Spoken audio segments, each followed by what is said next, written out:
Hello and welcome to the Pioneer Mind podcast. I'm so glad you came, and we just hope you enjoy today's guest. I'm super excited to have him here. He's been a longtime friend and somebody that I have thought the world of. And we're going to do a little bit of politics today. We're going to just talk about Montana and his race in HD17, House District 17, and his efforts to try to help us lead in this state that needs a lot of leadership. And I'm just so thankful for him. Before we get to the guest, again, talking about the pioneer mindset, we're really wanting to understand the idea that the pioneer starts every story. And again, we've stopped reading, we've stopped critically thinking. We're not even thinking about what we're thinking. And we're just a lot of times in reaction mode in our culture. And as this podcast goes forward, I'm going to promote reading and studying and having discussions, those kind of things, but being creative and stepping outside those boundaries maybe the culture has set for you or you've set for yourself, and realizing that there's more for you than just what you're doing. So I always want to challenge that thinking and help people to go farther in their thoughts and and the ability to change the world around them, to provide for their families. There's so many things going on in the culture right now. For me, this podcast is about getting people to begin thinking. And when you start thinking and having thoughts and making decisions, you develop beliefs, which turn into actions, which end up changing your life. And so I just want to encourage you with that. So today we have Justin Cleveland with us, and I'm super excited about this. Justin is a guy I've known for a long time and have just enjoyed his humor, because he actually does humor in radio lines from songs that he's listened to for his whole life. So he's always cracked me up in terms of just his humor. One thing I know about Justin is, in speaking directly to him, it's easy for me to say, is I've seen him stand against the herd. I always say C.S. Lewis. I always use a C.S. Lewis quote: "Is when you see it is the man who is insane who is running the opposite direction from the herd, and he is the one called insane." And I've seen you, Justin.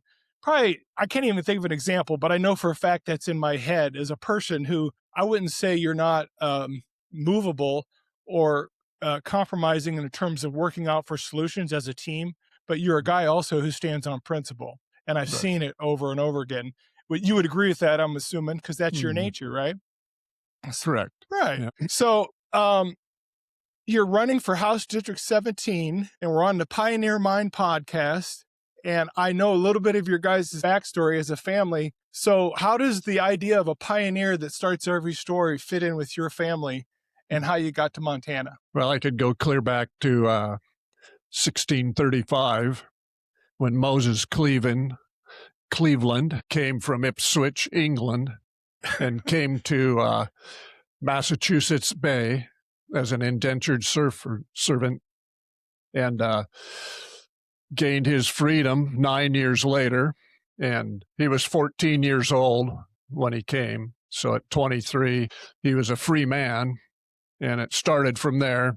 The Clevelands wound up getting to Nebraska, I think clear to Washington. But my family came out of the sandhills of Nebraska in 1964 and came to Fairfield, Montana, just to start the family there and looking for the pioneer mind. My dad worked on ranches, and we were raised on a small farm with a lot of sheep, pigs, garden, pretty much everything we needed to eat, we raised. Yeah. And I was thinking of that this morning, that we didn't have a lot, but we had everything we needed. So that was good. Work ethic installed. Yeah, no, I see you as an amazing, dedicated worker. In terms of what you commit to, it gets finished. And again, I've talked about you over the years, not, hopefully the ears aren't burning. I'm not gossiping, but there's been a lot of times that I've, mentioned, oh, well, Justin wouldn't do it that way, or whatever. And again, that's probably has driven people crazy a little bit, just to be truthful. Like there's times you've probably gotten on people's nerves because you want it done right. Right. Is that correct? So I know you're that way, but the work ethic and your commitment to principles is can't be overstated, in my opinion. So again, I'm glad you're here. So your dad was an interesting character. And I enjoyed the heck out of him. He's another one that just make you laugh, maybe mostly because he wasn't trying to be humorous necessarily, but just things that would happen to him, that kind of thing. But when he got to Fairfield, there couldn't have been much work. There couldn't have been much going on. You said ranches and stuff. So he must have just labored and worked and, Yeah. at that time. But, you think about it now, he couldn't have a family working that way now. Back then, you could go to work for a ranch or a farmer and have kids and have a home where, that's that affordability question, right? Right. So when we talk about affordability in the modern age, my son makes six figures in Helena, Montana, and can't buy a house. The Right. starter home's 650 for a junk 70-year-old home in Helena.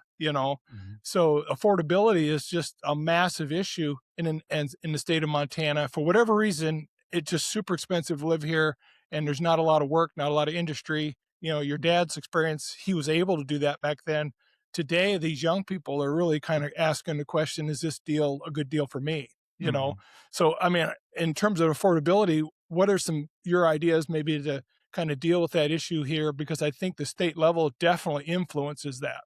Right. And some of the stuff I've read since I started running, there has been some regulation reform done, loosened up, been able to get those projects rolling faster, and leaving some of the zoning issues to the local community to take care of that, so they can build maybe multiple dwelling units on a lot instead of just single family home. And you got all your infrastructure that comes into that as well. And I think the cost to get materials to Montana, because as we talked earlier, that it's more tourism than it is resources, and we've got resources to supply those materials, and just getting things built and letting the private industry go to be able to build things. Yeah, just even here in Great Falls, a lot of the contractors, probably I want to say 15 years ago, moved to building out of town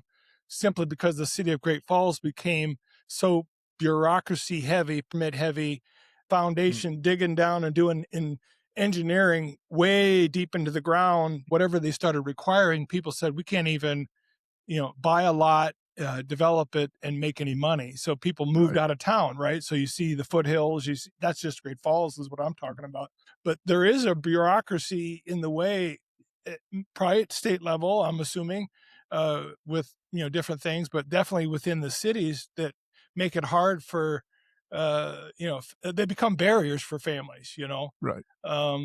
So affordability across the board, and taxes on fuel and, property taxes, all those kind of things just add up. We're just nickel and dime to death. Is that, isn't that true? So, I mean, I don't know what bills are coming up or if there's any even talk of trying to be affordable. When you talk to other people or you go out you're knocking on doors, do people bring up the affordability question? Well, not so much there, but I was in a meeting with some construction contractors, well drillers, real estate agent, Wow. and they have a lot of great ideas.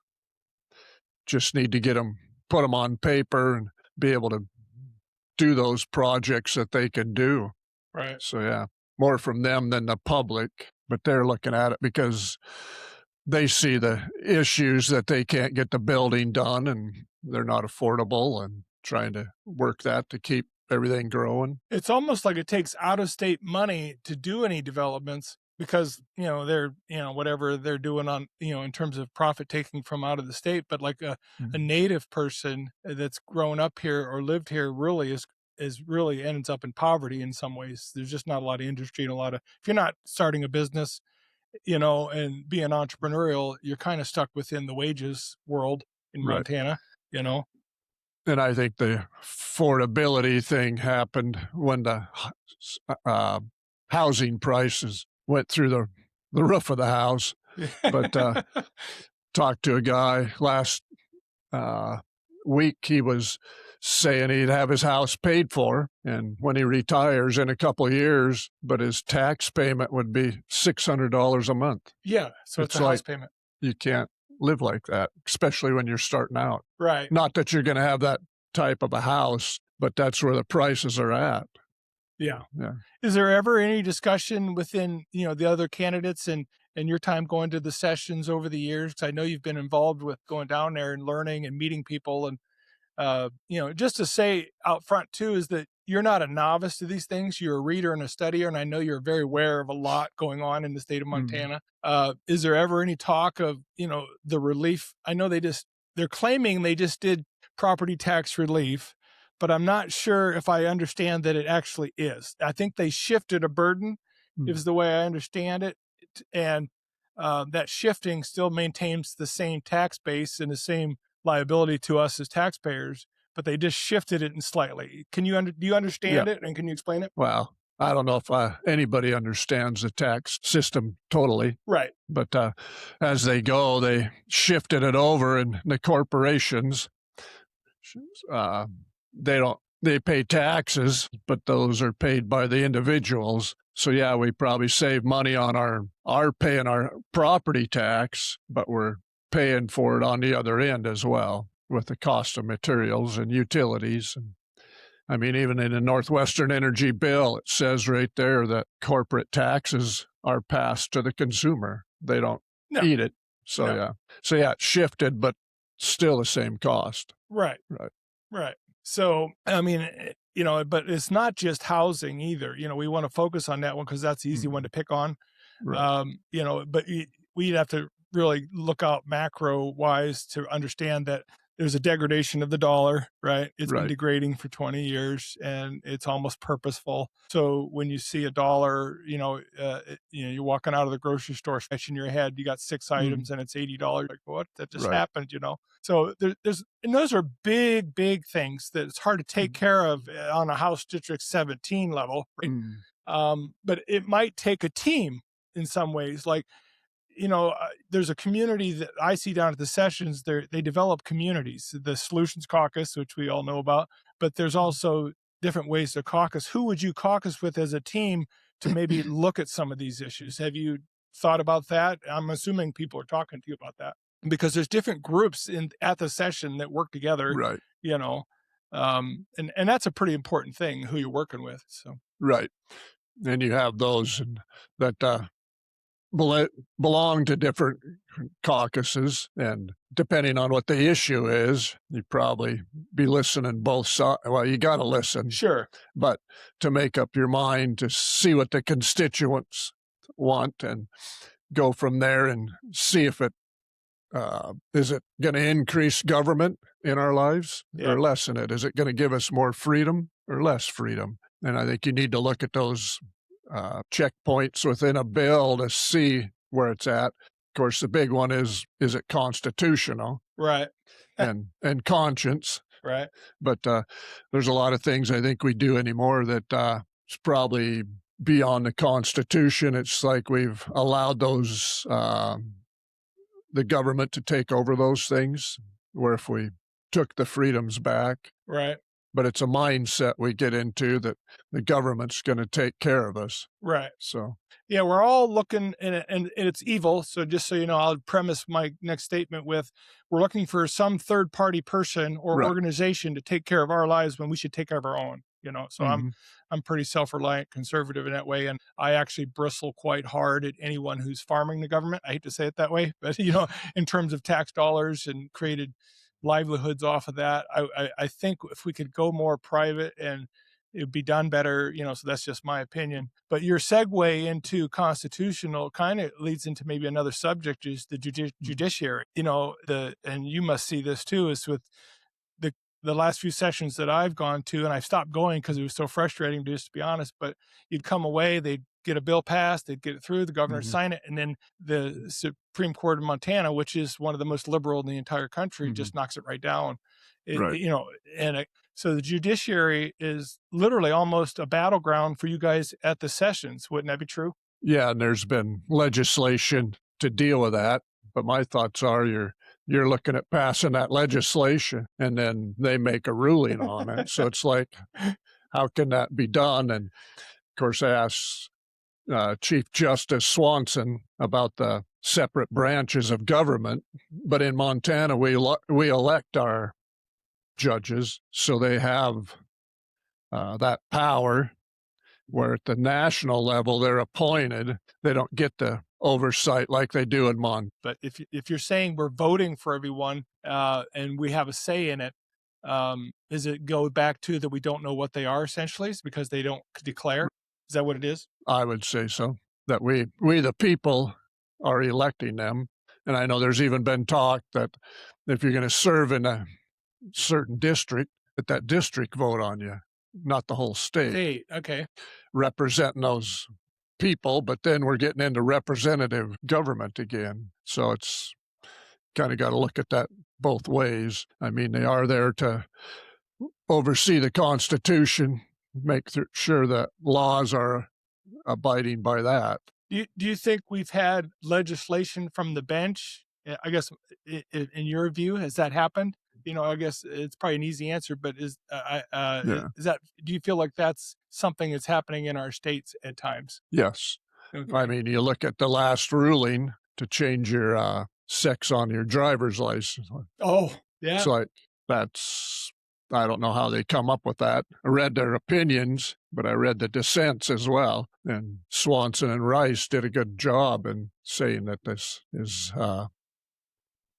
one that why are we legislating this? I mean, those are the type of things that eat up your legislation too. So that wasn't actually a bill that went through or anything? Yeah, it was. Okay. So, but they changed it in the judiciary? They changed it somehow or ruled against it? Struck it down. Struck it down. Because it was unconstitutional. Okay. But on what grounds did remember? I can't remember now, but I read it and can't remember what the grounds were, but that every person has a right. And just because you change that, your gender, doesn't mean it changes your gender. No.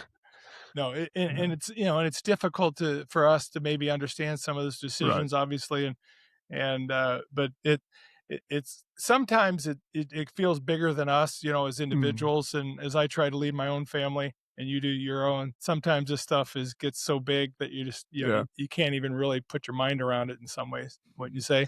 Right. So in terms of you've been busy. I know you've actually been all over your district working hard, right? Give me one of their best conversations you've ever had with somebody out there. I would say it's on, it seems like it always goes to tax issues, whether it's property, taxing Social Security. It all seems to come back to that because people get to an age where they're retired and they see this bill they've got to keep paying, and then they're being taxed on money that was already taken from them. Right. And just the state may be overtaxing, and we have this excess revenue, and we keep throwing it in a trust fund, and you can't get to it unless you're just spending the interest off it. That's the idea from Lou Jones's the House bill. Do you know what the number is? Yeah, not 24. 24 is basically locking up funds for the future, I guess. Is that what they're doing? Is there any other motive there that we don't understand, or any other thing? Is there a good and bad side to that, in your mind? Oh, yeah, there's some good things there, but you get back to who gets the money. I mean, not everybody's going to get what they want, but there's going to be like bridges and infrastructure and those types of things. And of course, that brings me to a point that maybe the communities and the counties, because it's back to a way of thinking that the state will give us money to do this job. Well, that money came from the people to begin with and then dispersed out how they see fit, because you got to have a grant writer. How good of a grant writer do you have now? Yeah, that's a fascinating perspective you just shared. So basically, it's our money. Then they return and tell us how they're going to spend it, and we have no control in some ways. Right. And we're happy when they give us our money back. Yeah, we're very happy, right? Yeah, that we've had no say in actually the future of these dollars, right? So again, but we can't deny the fact that we need infrastructure. I moved to Montana in the 80s, and I could say that just from my perspective, as I've traveled the entire state, almost every road you can think of, I've been all over this place. with my business, logging, all those kind of things. Was out to the Dakotas with my oil field business over and over again, traveling across the state, and have been all over the place. But I see a real degradation in infrastructure. You see these new developments that look all bright and shiny out in these fields somewhere, but really the infrastructure are across the state. Really, to me, Billings used to be this bright and shining star, whether I saw it wrong or not when I got there as a young man.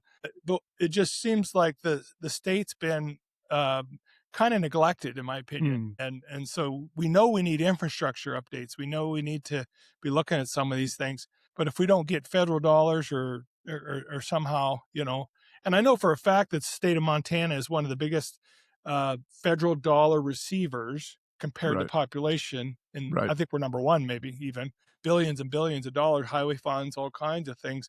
And, again, that money goes off and then it comes back and they spend it without, we really don't have any way to controlling where that's going, and that's probably not a good thing for the future, in my opinion, so, but. Yeah, with your federal or state dollars, they will give it back, but can be only used for certain things and got to meet all the criteria. I mean, which is good. You want people to spend it right, but it just seems to drive the cost of everything because you got all the administration behind it to make sure everybody's doing their job. Right. And money is such a big, powerful thing in politics, right?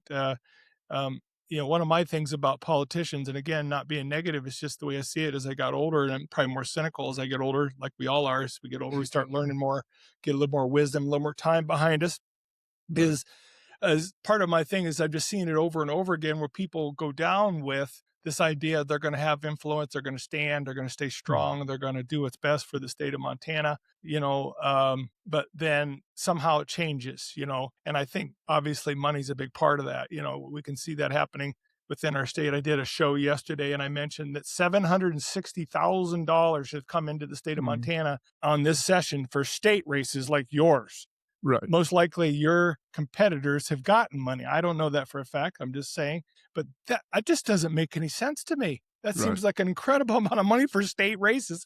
So it's obviously important to somebody out of the state, right? So, so what influence are they trying to buy? I guess, what's one of the main areas they're trying to influence? Just the, how we spend, how we do our resources. What's the big goal with that? Do you know about that? What do you think of it? When I look at it, it's growing government. Growing government. I mean, you look at the government budget. That's a great answer, by the way. Just in the last 20 years has went up 230%. Oh. And inflation is 68% over that amount of time. Wow. So, and then the increase, you pass those laws and those bills and administrate more programs, then you hire more employees. The state does not create wealth. It takes it, but we got all these employees over and above because of all the administration that we have. What a great answer, Justin. To really boil it down to the simplest thing possible is that really there's a beast that needs to be fed and it's going to be fed, right? So they're going to spend money to increase its size to keep it alive. And they really aren't concerned about us, in my opinion, but that's a great answer. It's just excellent. So when you look at the politics and the status in Montana, I always feel like there's quite an illusion going on in what is actually happening. I'm actually confused. I try to understand, and sometimes I walk away. I don't get it. I'll never understand. People that I always call them D's running as ours. Democrats running as ours. They're in a district. It's red. They've got to totally talk the game 100%, or they couldn't even get elected, but they run as ours, and then they go down and operate a different way. Montana is considered a deep red state. The federal media, international media, defines Montana as a deep red state. Right. But we operate in a much different way at the local level. And you know this. Can you speak to the status of the Republican Party and how you're going to fit in there and how this can maybe be turned around where the illusion is maybe be made more aware of? You know what I mean? Well, I've heard incumbents say they vote 90% on the Republican policies. It's a 16-page platform. And when you look at it, yeah, they do. But a lot of it's where they're not voting that way is on spending issues. Those, say, 10% of the time when you look at spending bills, it's almost 100% of Democrats and some Republicans that move over and they vote to move this budget bill or whatever it is. It's not 100% Republican.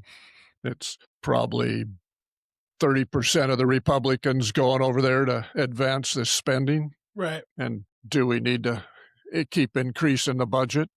There's some of those trying to hold the line, but they don't have enough to hold That's the that line. team concept. I Right. think if you get in and go down there, which I'm praying you do, you can't, you're going to have to, I hate to say it, join a team. You're going to have to be a Right. part of something that can fight together. And, and maybe, because you're going to be debating within teams, not only just yourself on the floor Right. or in a committee room. I've been into enough committee rooms to see the strong ones, do their best. But if they're not necessarily got some cohorts around them, it makes it difficult. They're all by themselves, Right. You don't want to be isolated at the session. That's for sure. Right. So, and again, everyone wants to be collegial and reach across the aisle or, whatever, all those words that we use. But in some ways, bad philosophy needs to be conquered as well. Rush Limbaugh used to talk about that. He says, we're reaching across the aisle so much, we're not realizing that we have the philosophy that actually works and should be conquering with it. Right.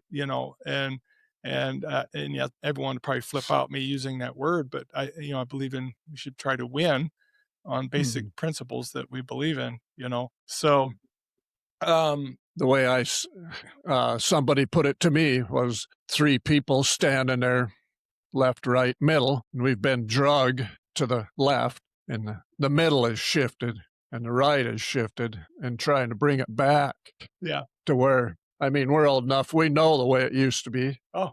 And it's like, so now when you're being conservative, you're not being compassionate. Oh, so we're being redefined. Right. Gotcha. And you can't, like the guy said, you got to stand over there and beat that drum until that middle starts to come back. Right. And I don't know if in all the years I've lived here since the 80s that I can remember a time, at least this season, before the next election coming up is June 2nd, right? Right. So go out and vote, everybody. Make sure you get out and vote, or however you vote, make sure you get there. And House District 17, we need you to vote for Justin Cleveland, and you won't regret it. But I don't think I've seen a season ever like this one with radio ads, TV ads. I can be watching a news article and a digital ad will come up because it's geofencing around my computer, around my house, or around my district, really exposing that illusion that I was alluring to earlier, that those different candidates that have played kind of the game with us and tricked everybody. They're really being exposed this year like I've never seen before. Do you see it that way? Can you see it? Or maybe I'm just not, maybe it's always been there in these ads like that, but it seems like they're really pushing on these guys this year. Yeah, especially at the state level. I don't think I've ever seen it this way. Maybe at the national level. So you're agreeing? Yeah. Okay, good.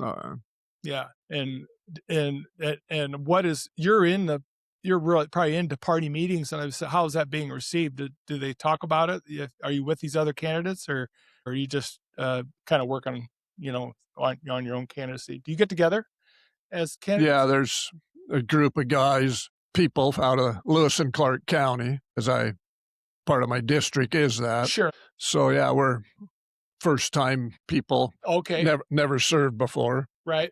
Not that we haven't run. No. But we've never served. So yeah, like I told them, the last time I ran, it was kind of, you stay by yourself and didn't have a lot of support.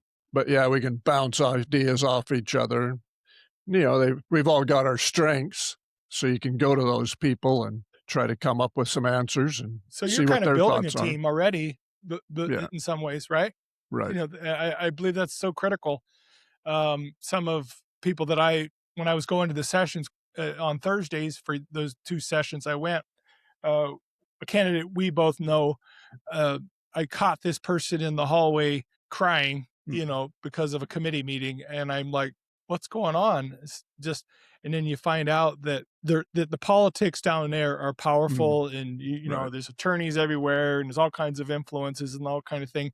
And the things you think you're sure of as a candidate, sometimes going into those things, you're going to get challenged. I'm Oh assuming, yeah. you know what I mean. And so you got to have a thick skin, which I think you do. I want to speak to something else too, in terms of your background is with Three Rivers Co-op. How many years you work for them? 34. Oh my gosh, you're a saint. Anyway, it's amazing because it's a challenging job, isn't it?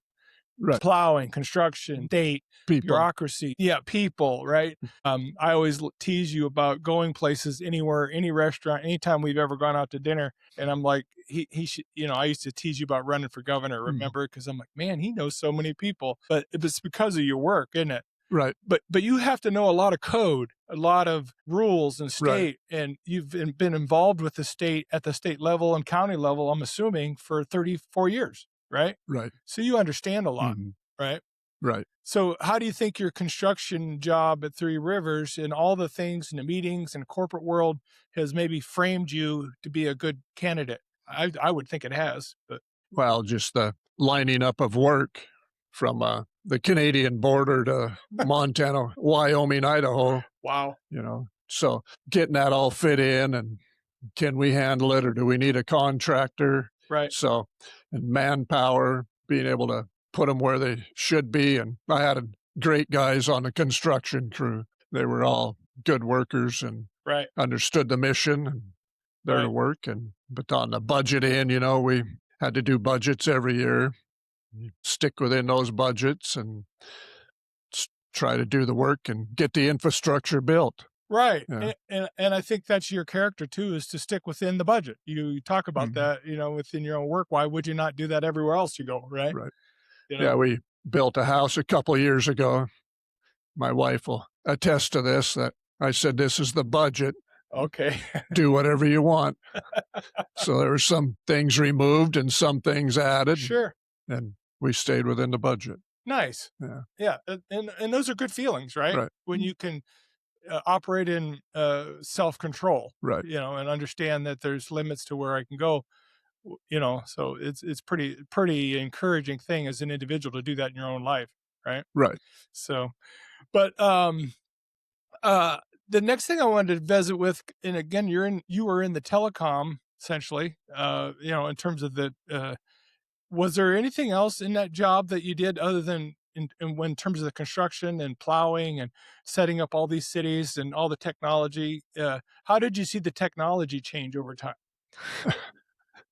Well, so I told somebody we had the old open wire circuits when I went to work there. Not everywhere, just in pretty remote areas. Went from that to party lines. Carriers, a lot of carrier. So then we bought the Quest exchanges, and they had a lot of lead cable. So then we worked in that realm, upgraded those exchanges. And then there was talk of fiber to the home. And then we were all like, this will never happen. But the end product costs come down and started driving that way. So when I retired almost 2 years ago, Three Rivers was like 98% fiber to the home. You had finished almost. Yeah, and I was like, what's left, Went from open wire circuits to fiber to the home. So the drive to put fiber, which I understand fiber and light pulses and the machine on each end, I've read enough about it to be dangerous, but my point is I don't understand it at the same time. Out there in the middle of nowhere, like I would see companies plowing, I'm like, what is going on? What's this about? And then you see this data centers, some computing's on the verge, 2829 they're talking about. And again, it's going to need all that infrastructure to operate, and there's a big push in Montana against AI data centers, Right. do you have any views on that, or have you thought about that much? Read both sides. Haven't made up my mind yet. Right. Yeah. Well, there's definitely going to be a degradation in the job market because it's going to replace accountants and almost anybody that does any clerking or anything like that. The basic tasks, power, water, all those things are issues. Right. Again, I don't think there's any stopping it. So you better figure out how to be a part Right. of solving it to make it best. and so it's hard to know what to do there. But I know in Montana there's uh, maybe one in Big Timber coming up.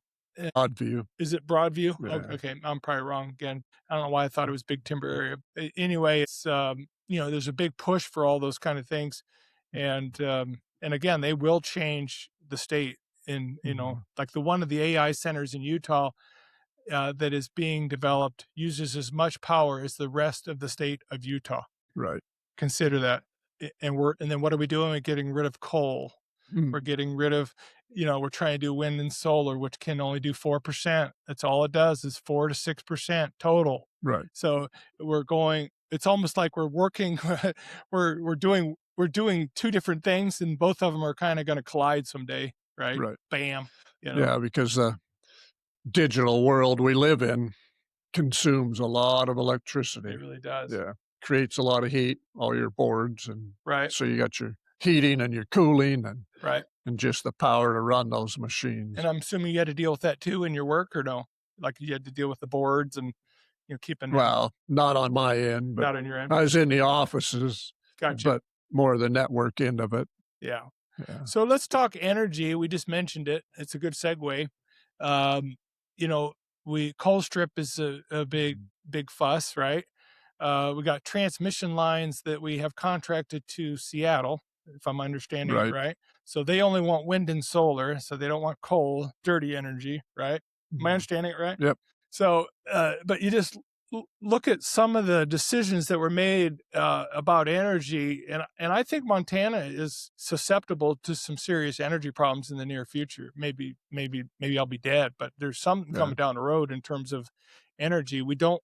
I had the guy here at the refinery. I won't mention his name because you know him, but one time he told me, he says, "There's so much natural gas here, you could throw a shovel out and stick it in the ground and gas will come out." He was exaggerating, but basically we have a lot of resources here, and I think our coal's going to China. When we see rail cars, I think that a lot of that's leaving, and they're putting up a electric generation coal plant like every 8 days or something in China, some ridiculous number. And again, we've rejected things that probably are the most efficient, cost effective. They pay for themselves, and we don't have to subsidize them, right? So is there any discussions within your realm in terms of running as a candidate? Does anyone bring up the energy issues in Montana, or is it just flying over everyone's head and we'll deal with it when it becomes a problem? No, there's people talking about it, and been around the Public Service Commission candidates, and there you go. They're all working. They know there's something got to be done. Okay, cool. Yeah. That's good. So whether it's hydro, whether it's coal, whether it's gas, whether it's nuclear, but yeah, the AI centers, do they develop their own power source? Yep. Yeah. Or make us as the ratepayers foot the bill to get them power. Because you are seeing people waking up to a bill $150 last month and $850 next month, and they're calling what's happened. And it is related to some of that development. My son, Jacob, is a project manager for a company that does AI centers for Google, Microsoft. He's traveling all over the place, building these in every state pretty much. He's got 13 of them going now that he manages. There's a big, huge push for developing their own energy plant facilities to even be off grid a little bit. He says there's definitely talk about that. And natural gas would be, to me, make the most sense. It's so plentiful. It just makes total sense to generate electricity from natural gas. I still don't know why we don't do it. It's just fought tooth and nail, and it's cheap. They're giving it away. I mean, literally, they're flaring it. They're done, So I've never understood why we don't do natural gas. It's clean, it's wonderful, but again, I think that's a big problem. But the energy in Montana is one that sometimes when I talk to the normal people, it's just flying right over their head. Right. Oh, really? There's a problem? And I'm like, yeah, there's some serious issues going on. Well, you even look at the Gibson Dam project. How many years they've been trying to get that hydro, and just the regulations and fighting them. And I mean, it's a renewable resource. 100%. Yeah. Use it there, and it's going to come down and run through the dams at Great Falls. Right. Use it again. Yeah. Yeah. And again, we're pulling dams out. We don't, whatever the politics of the day are, And again, I just feel like we're doing all this development on one side that requires a lot of energy, and then we're limiting Right. our ability to make energy on the side, and those two are going to clash. Yeah. And again, you and I might be dead and gone, and in Yeah. Fairfield Cemetery having a good old time. It's the point of it is that that's coming. There's a day of Right. reckoning coming on the energy side. Yeah, and we need to be looking at that. So when we are dead and gone, somebody isn't having to deal with it. Yeah. They No. can say thank you for looking ahead at that. Right. Yeah, it's important. So if you were to come up with some bills, do you have a list of bills that maybe have been on your mind that you want to bring? I can think of a candidate that tries to do 110 bills every session because he wants his name on everything possible. I don't know if but I think that's his motive, actually, to have a kind of his name in the history books for the number of bills he does every year. But do you have specific bills that you're wanting to focus on for you? I don't have any, really. I mean, there's so many things and probably good bills to be supporting those, Right. and see about defeating the bad bills. Right. Yeah. If you had maybe the biggest issue that you think about that keeps you up at night, what would it be? I don't have anything that keeps me up at night. There you go. That's a good answer. So, but what do you think about the most when you think about running as a candidate? I think property taxes. I mean, there's got to be. I was looking at a report today, and I've read it before, but rich state, poor state. It's got all 50 states, and Art Lafler puts it out. Oh, okay. I mean, there's a lot of reading. Yep. But it has all the different taxes. Where's the state's rate? So yeah, you got taxes in every state, but it might not be property tax, but they're sales taxes got them rated at a position that they can't handle it. So there's got to be a balance in there. There's a lot of talk about sales tax, but that's an issue that you don't want income, property, and sales. No. And we've talked about it before with resources in this state. We are called the treasure state. Unbelievable. Not that we don't enjoy tourism, but I think when we switched from resource to tourism, we kind of said we didn't want to disturb no more resources. Right. And I think we're going to have to get back to using resources. You had mentioned before we started recording that started way earlier than I'd mentioned, Governor, that I felt like it had started with a specific governor, 30, 40 years ago. You felt like it started even before that. What would you say the feeling of Montana's, giving up logging, giving up mining? There hasn't been a mine approved in Montana since 1972. The Rio Tinto just kind of got through the process, but they started in 1989 and just got approved. But Montana has fought tooth and nail to allow any resources to be touched. When I was in logging, they put up a sale and it'd be all slash. There wasn't one merchantable timber in there to sell to anybody or do anything with. And all we're doing is cleaning up their mess and calling that a log sale. Does that make sense? Yeah, and they've got a proposal out there now with 350 million board feet. Oh. And it has to be processed within the boundaries of where the Forest Service has set that out. Okay. Something the state is working on to try to get those sawmills back up and going. But I talked to one young man who was in the logging industry, and he said they've been hearing that for years. Right. So is it going to happen overnight? No. Probably not. But we need to start looking at those instead of just doing controlled burns. Right. I mean, we're spending money. Right. Where we could have went and logged that. Create jobs, create merchant. Yeah. And actually taking care of the health of the forest. Right. I used to be in meetings with logging, and the Friends of the Bitterroot or whatever organization, and I'd go to them and sit. And I spoke up one time and I said, you guys are loving this so much, you're killing it. It's like loving your children so much no one else can love them. You know what I mean? Right. You're loving it to death is what I remember saying that in a meeting in the mid 90s or so. But, and the deal of it is though, when we lose infrastructure, there used to be a pellet mill up in Eureka. I don't know if you remember that. Right. Very, very going concern. Pyramid lumber, and there's all kinds. I don't know how many sawmills we're down to. Right. 3? What are the 3 left? No. I mean, in terms of ones that were legacy, Stoltz is still there. I'm just saying it's just been in decline since I started my career. Right. And again, once you lose infrastructure, you're just in those areas politically hot potatoes. You're just not going to get them through to come back again. It's very difficult. Yeah, it takes so many years in the court battles. Yep. It's like, so do we want to pay the high tax and not have any resource to get some relief? So it's a thought process, like we talked about when we started, that we want tax relief, but we don't want to use anything to give that relief, Right. So As a candidate for HD17, how can there's two other candidates running? correct. How would you differentiate yourself from either one of those that are running? One, I think, is from Augusta. I don't know either one of the other two at all. I don't even know their names, actually. Well, no, I shouldn't say that. I think I do know the gentleman's name, but never met him, I don't think. But I mean, how do you differentiate yourself in terms of a candidate for why people would choose Justin Cleveland? I know why I would, because I know you and I know what you got going on. So how would people maybe learn more about you? I guess I don't know what their platforms are. Okay. I mean, I have visited with both of them, but not at length.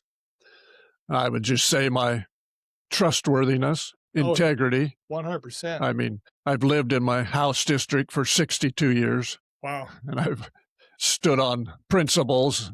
I didn't go and support another party. I've stood here and stood on these things. So just fighting for people and what's right for not just the district, but the state of Montana. We can't pick and choose certain groups that we're going to favor. It's not the government's job to pick and choose winners. Right. If it's not good for the whole state, we could say it's great for our district. Just like a gal I visited with that worked for the state. She was happy. She's retired now. Sure. She said, I was real happy when Gianforte come in and then we got raises. But was that good for everybody? Right. Because it increased tax burden. So she said she really appreciated it, but you got to look at it on the other way, which I was kind of encouraged to hear from her. Right. That she's looking at it that way. Right. Yeah. Yeah. Again, we don't consider the state of Montana sometimes, and it's as a whole. When 1913, you're probably aware of the change from how we chose senators, right? You aware of this? And how they used to be appointed from the state house and sent to represent the state of Montana, not its people. It's the state's rights, its resources. They're back there. And if they weren't doing their job, they were called back and replaced. Right. But now we've made it a popular vote for a senator. So they're no different than they're a 6-year, however long the term is, for 6 years for the senators, and our representatives are every 2 years. So you get to them faster, right? But the senators, they're there 6 years, where before we, as states, used to appoint them. And I'm understanding that, right?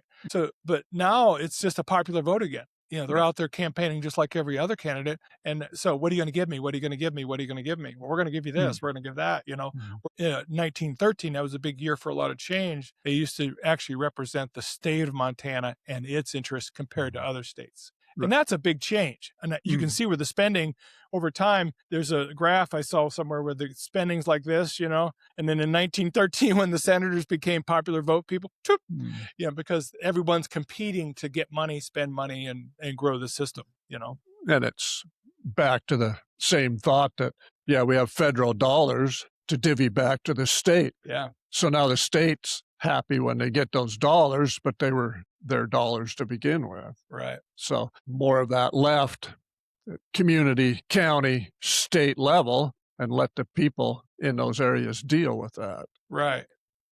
And then the senators at the national level look like heroes because they gave you your money back. Right. Yeah. Well, Rush Limbaugh used to say, and I hate to refer to him twice in one show, but the truth of it is he taught me how to read the stitches on a fastball, as he would say. And I listened to almost every show he did for 30 plus years. And one thing it just rings in my brain. Anytime I hear somebody say, well, we need to, I hear the word program, I hear more taxes to pay fees, investments, all those key words you hear, is the truth of the matter is you can't tax something and get more of it. Right. You can't tax businesses, entrepreneurs, individuals. The population's in decline, whether you believe it or not. I mean, businesses are in decline. They're hanging on by a thread in some ways because of the burdensome bureaucracy and taxes and all those kind of things. But Rush said you can't tax something and get more of it. That's just a principle. Right. It works every time. And what do? We keep what more? We're all going to be living in Section 8 housing from some BlackRock corporation owning every building in town. It is really not good for the culture. No. It ends up being a culture degradation, not just taxes and all those things. Right. And that's part of your affordability Hmm. driving those housing prices. Right. Montana being a tourist state, people came and they really liked it. Yeah. And then we hit COVID and let's get to Montana. Now we see the ramifications Yeah. and we don't have infrastructure to handle it.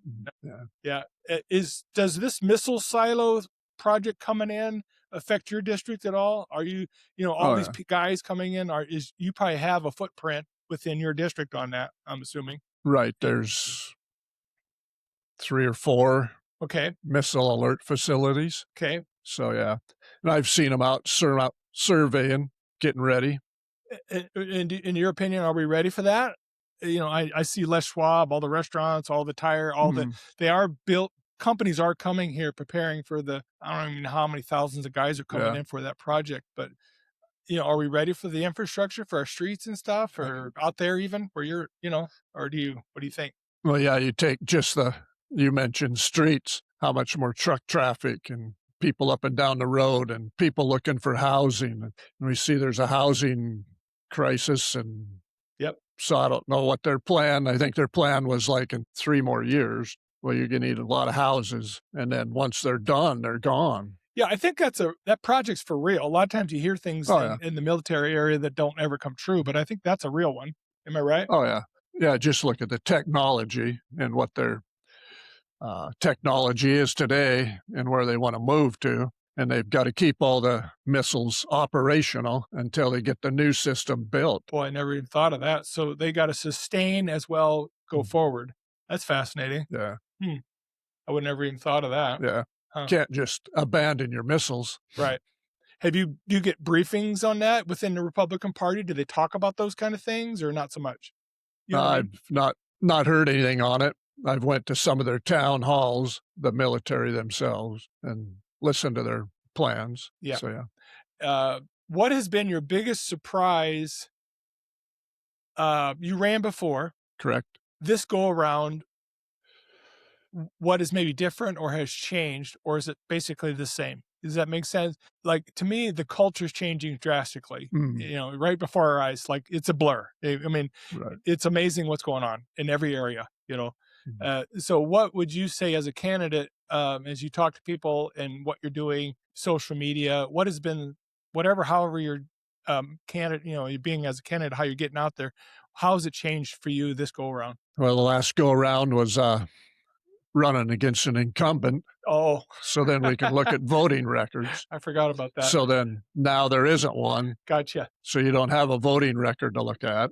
Right. And so there's 3 of us running and just getting to different functions, door knocking, and met a lot of good people that I would have never met in my life. Yeah. And it's amazing the people you run into in, say, the North Valley of Helena. You tell them you're from Fairfield. Well, do you know my cousin? Like, I mean, yeah.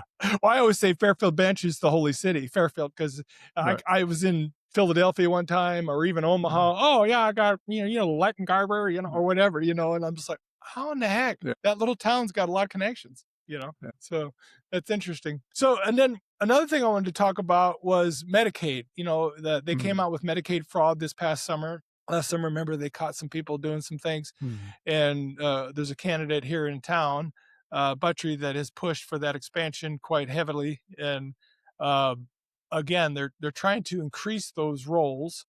And I don't know what you think about this, but like the groups that are getting, again, money's even tighter than ever. But are those federal funds? They must come, or do we have to match, or how does that work? Do you know? It's 90% federal. 90 federal, and then we come up with the 10%. Mm-hmm.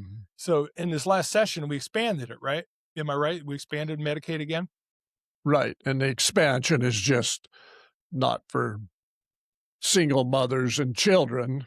Now it's for families. So that's what expansion does, is moves that to another group of people. Yeah. And keep expanding it. Yeah. So is it a family of 4 making 54,000, that kind of thing? They set up a limit and then you can go apply. Yep. So yeah, I think on a family of 4, it's under 45,000, then you can have Medicaid. But there again, you get people locked into that. And if they want to progress and they get to 50,000, now they lose their insurance. I mean, it's almost like we counterintuitive. keep them in there. Well, Medicaid is a hard thing to know because people have needs and are getting Right. bad situations. I mean, Mhm. I'm not going to doubt that for a second. But Right. it also is a system that doesn't seem to make sense in the sense of um, as we expand those things, it seems like it hurt. I hate to say talking in my own home, it creates definitely. I'm paying for somebody. No, I Mm. am. You know what I mean? Right. And I'm healthy. I don't necessarily go to the doctor, but Mm. I just know for a fact. We just talked. My wife and I were just sharing with a gal that her insurance premiums are $1,800 a month. Oh, wow. And the guarantee is somehow that's going back through that and funding Mhm. those premiums got, who knows, understand it because the costs are being passed on to the people that are Right. actually paying the freight, Mhm. So it's hard to know what to do with that. But I'm assuming this next session that it'll come right back up again. I know there's been fraud found, Uh, and maybe that'll be a negative to put the brakes on it. But it seems like they've expanded it every session, what, three in a row? Uh, well, it had sunset dates. oh, it does So, have sunset yeah, dates. but I don't think the last session has a sunset date. Oh, it's in perpetuity. Yeah. Interesting. So, Because it was going to sunset in 2025. okay, I didn't know that. Mhm. So right now, then, what's on the books now is in perpetuity for families, essentially. Right. Huh. So again, any discussions on that with your group, or just is just your thoughts? What's your thoughts on Medicaid expansion? How should we be helping these people other than using a government system? I don't know how else you Right. do it, but I mean, it's a Uh, big issue. like we say, it seems like when the government starts running a program, it goes awry. I mean, we see all the fraud within those systems. And is that driving part of the cost when we look at all that? But I think when they did their expansion this last time, there were some things in there on not paying for abortion, Okay. but the Supreme Court struck that out of there. Okay. It's like, Judiciary. Okay. so yeah. And the three big pushers of different clinics and facilities in the state was three of them that was suing to get that removed. And that's their business, Right. is the abortion business. Yeah. Yeah. I always wonder, how much fraud there is because when you look at Minnesota, you look at California with the care homes, and they're finding, I mean, I think it's billions, not millions, Right. right? If I'm probably, I don't want to say anything wrong, but I think it's billions. And I think every state, when audited, would be like, yeah, roughly 40% is fraud, probably, Yeah. and so, I don't know how you would do a complete audit of a Doge of Montana. It'd be interesting to do one. I don't know. I don't know if that could ever happen, but I've thought about that. If we should do a Doge right here in Montana and have just a group that just evaluates and audits these things. But I don't know if you'd ever get it through politically. Well, and I think that was the Tabor uh, tax Bill of Rights, Okay.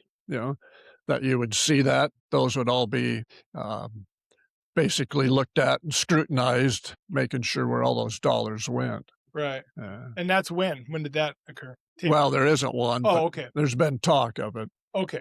Because I said with Minnesota, New York, California, Washington, or whatever, it's not just them. There's with tax dollars and programs, there's fraud in every state. Yeah. To what point, I don't know. But Yeah. yeah. Well, we are absolutely the richest, the wealthiest, Yeah. most blessed culture to ever exist. Mhm. And I think in that blessing, somehow we're off the rails, Right. and I'm not even being negative. It's just a fact that we are blessed and we have been favored by God. I'll just say it out loud. It's unbelievable. Yeah. You can say this for yourself, but I tell Kathy all the time, I said, I can't even believe how good a life we have. Right. I use the word spoiled rotten without the rotten. And then we're talking about things in a way that seems so cynical and negative because Right. really I'm hyper positive. Like you can have the most negative thing in the world happen to me and I literally like, Mhm. oh, that's how I am, Mhm. But at the same time, as a grandfather of 8, I'm looking forward to, I mentioned earlier about dying and we'll be dead when this happens. And I make joke about it, but it's the truth is I'm not so sure we're not creating problems so big that Right. our grandkids and our children following, the whole generations that we should be trying to help, Right. there's a real problem coming. Mm. I mean, what are your thoughts on that? You must see it similar, and Yep. Seeing it the same, that not to just let it keep going. And we are very blessed. And then, like you say, and then to be looking at these things, we do have so much. yeah, But when you look back at scripture yeah, and you see how Israel and God was dealing with them, and then they went the same route. yeah. We as people are bent on going the wrong way. Yeah, we're bent on driving our own car all the time and Mm. and not, living within our means or whatever, Right. but again, it goes back to, you can look at education. We've not talked about education, but in Mm. 1930s and 40s, they transferred over to what's called functional education. They're going to teach you how to be an accountant, and that's what you're going to do the rest of your life. You're going to teach you how to be a welder, and that's what you're going to do the rest of your life. There's literally no idea of thinking about what you're thinking. What's the thought in my head about? Process. Yeah. I mean, we don't critically think. We don't read books. We get everything from shorts. Social media has been a disaster. It's created narcissism across the board. And again, we're not off the rails here in what we're talking about. This is Right. flat out something Justin Cleveland, as a candidate at the state level, whether you believe it or not, all these things will be in play in every bill. Mm. Right. And you're Yeah. like, how do we get here? It's because Mm. there I don't want to say we're dumb as a culture, Mm. because we're not, but at the same time, there's something wrong there in our thinking, and it's cultural. It's not right or left even. Anyway, You look at how many bills come in a 90 day session. that's right. Yeah. 4,000. And they get through what, 800 of them? I don't know. 750, 800. Yeah. Yeah. Why? Why do we need that many? There should maybe be a limit on each representative and senator gets X amount of bills. Right. Make sure they're going to be good ones. Right. What you're willing to stand for. Yeah, one candidate I know who I mentioned earlier, he tries to go for over 100 Yeah. bills. Yeah, and a lot of times he's changing a word from shall to will, Right. or he's Yeah. trying to clean up some language, and he's Right. kind of a guy that way. But I also know him well enough to know his mode is to have his name on Mm. write as many bills as they can. I know that's Right. part of it.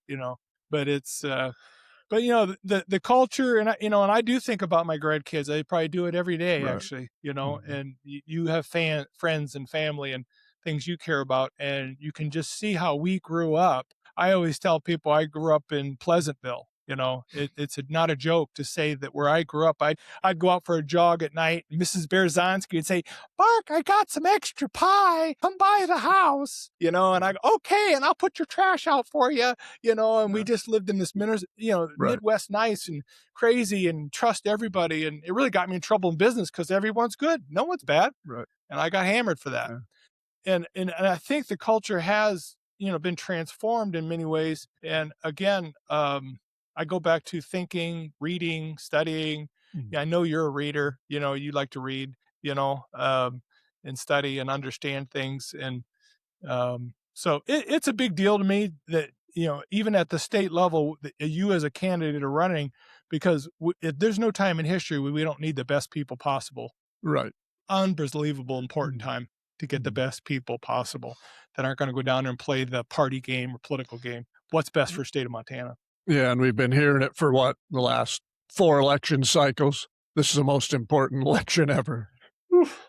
It just keeps coming back. And because evil will never stop. No, It's never full. no. Yeah.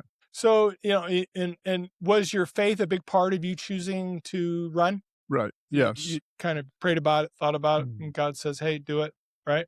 Yeah. And if I've had this discussion with other believers, and they just don't think that we should be in politics, but I always come back to, well, if we're not, then who is? And I look at things through a biblical worldview and get that foundation, have that foundation. Do I have all the answers? No. Well, we're supposed to be salt and light. Right. Every room I walk into, I change the mood and the atmosphere of every room. That's the way I approach life, literally. Right. I am going to be the thermostat everywhere I go. That's an old saying, but I'm not going to be testing the temperature. I'm going to be changing the temperature. Mm. And as Christians, we carry something deep within us. We've been made new, and we're supposed Right. to, everywhere we go, and again, we don't speak anymore. We kind of just stand on the sidelines when we should at least give our opinion. You can Right. do it kindly, right? Mhm. During COVID, I came up with the principle I shared with you of being kindly difficult. Right. I'm going to be very kind, but I'm Right. going to be kind of difficult right this moment. And I think it's okay to be that way, Right. because I think we're born for influence. Mhm. God reborn, we're reborn for influence. Yeah. He said, Yeah. go. Yeah. The culture's not supposed to influence us. We're supposed to influence culture. Right. Yeah. Yeah. And the culture we're in right now, where's the church been? So, Yeah. yeah. So it's a battle. That's a fight Yep. to win back. Right. And I think the church has been silent It has been. too long.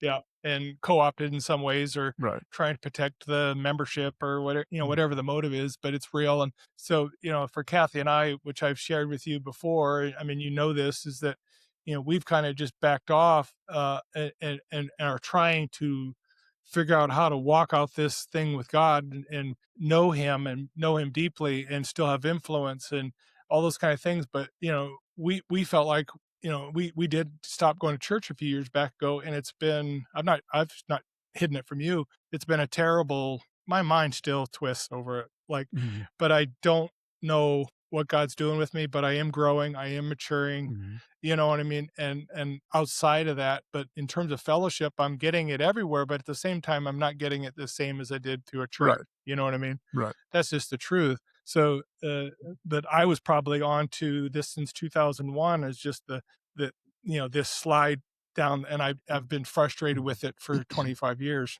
I hate to Yeah. talk that way, but it's the truth, and so, it's a challenge. But I think as a candidate, you're in a unique spot to carry your faith with you into very important things for the future of our families and our state. Right. It's huge. And I think you're called to it, probably. So, and I mean, that you prayed about it and Mhm. all that. Yeah. Going through a study right now with a young guy, the book of Joshua. Just got done with Deuteronomy. Now we're in Joshua, and just see that the blessing of obedience. Oh, yeah. Yeah. And when we're not in obedience, Yeah. we will be brought back, Right. or just go your own way and see how that works out. Yeah. No, that's definitely in my head. That's for sure. But at the same time, everywhere I go, I've always been put in leadership. Every place I ever went, and I'm not bragging, and I'm not even boasting. I'm just saying that's what happens, because I'll step in and do Right. anything. I'm the yes guy. Like, it's like the old Mikey will eat the cereal. He'll eat it. Give it to him. I'll do it. I want to help. And what I found is I got behind the curtain, that it just Right. it had the church had stepped away as well. There's something there to what I'm saying, and I think, again, that needs to be renewed, just like our politics, just like our education, Right. just like our health. All these things are challenges, and it just, it's a challenging time in history, but I want it better for my kids. That's for sure. Yeah. And you even look at all the prophets in the Old Testament.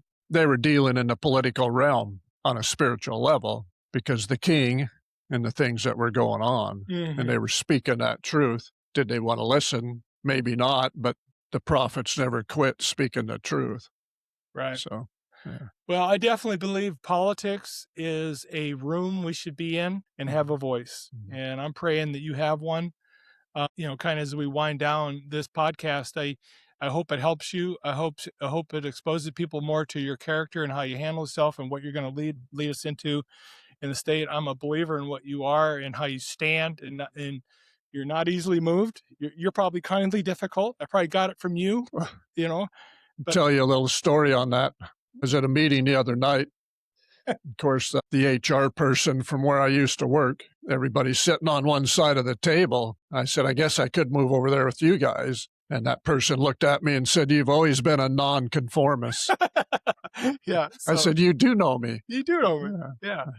And I think this is a time in history, even, at the state level, what you're doing, it's no small thing. Right. It's important to have. It'd be nice if we had a whole caucus of you guys willing to stand. You'd have people supporting you. Right. And the campaign's one thing, but then I think you get in that position, the burden even gets heavier, because you're dealing with people's lives. Yep. And every decision you make is going to affect a lot of people. Right. and that's the burden. Right. Yeah. Did you? I see you have a sheet. Did you have anything you want to share about the candidacy or how to get a hold of you?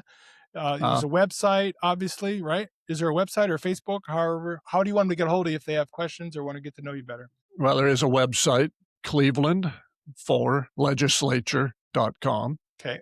And then Facebook is Cleveland for Legislature. Then my email is CLEVE4, the number 4, HD17 at gmail.com. Okay. So are you named after Cleve, Montana? Yeah. No. That's named after me. I know. But no one knows who Cleve is, Cleve, Montana. But I'll make sure to pull those links, put them in the description as well. So they'll be in the description. They can click them and go right to you. Again, I can't even tell you how grateful I am to do this. And this has been a really great discussion and super encouraging. I've offered to other folks that I believe in terms of just giving them an opportunity to make something they could pass out all over the place. And I've not heard from them. You're really the only one that's got back, but I'm not going to chase people. Right. But because I'm doing other episodes with my energy guys about every day. I got one tomorrow too. So with Encore Energy. But anyway, if you like the podcast, we're going to have these kind of discussions. And I just love doing this. I'd even like to have Justin back maybe after, if you win June 2nd and move forward, let's do another one, and talk about, kind of how things maybe have changed, the direction of your candidacy, see what happens, so I definitely want to support you. But if you can subscribe and helps the channel. And again, I'm not looking to be anything more than someone that tries to encourage people, but it does definitely help to have subscribers. So check that out. Thanks, Justin, so much. I can't even tell you. I think the world of you, and I hope this helps. Well, Mark, I want to thank you because we have been friends a long time. You've always been an encouragement, and we maybe don't agree on everything, and we can sit and go through that, but we're still friends and marching for the same cause. Yeah, I believe in you, and thanks so much. Thank you.